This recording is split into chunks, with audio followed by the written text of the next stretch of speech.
In this video, I will show you how to download Capcut on laptop, so let's get straight into it.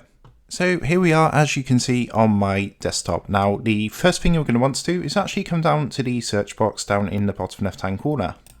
Give that a click and then you just want to go ahead and enter Store. And underneath Best Match, it should come up saying Microsoft Store. So what you want to do is click onto Microsoft Store to open this up. And this is where we're going to go to download Capcut. So once the store has loaded, if you look at the top of the Microsoft Store, you've got a search box up here. So what you want to do is click onto the search box and then just go ahead and type Capcut into here. Go ahead and click the search button or hit enter. And you'll see Capcut should come up here. Now next to this, you're going to see an install button. It might also say get, but it's the same thing. So what you want to do is click onto this button and you'll see that's going to start downloading that onto your system.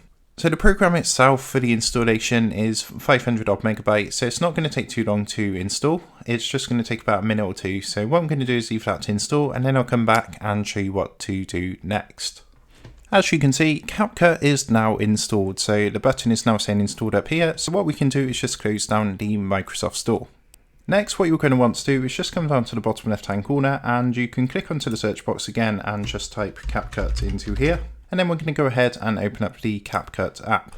On the first load up, it's going to basically set everything up and optimize, and it's going to test your PC to make sure that you'll be able to run Capcut smoothly. So it just takes a minute to do this. So if there's any updates that needs to be done, for example with your graphics driver, it's going to come up with a message as you can see here. So it's going to give you the option to upgrade if you want to. So what you can do is just go ahead and upgrade anything that needs updating, just to make sure that Capcut runs as smooth as possible.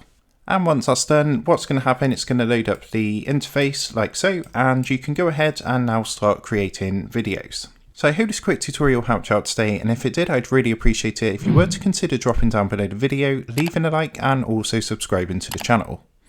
With that being said, I just want to take a moment to thank you guys for watching this quick tutorial, and I will see you in the next video.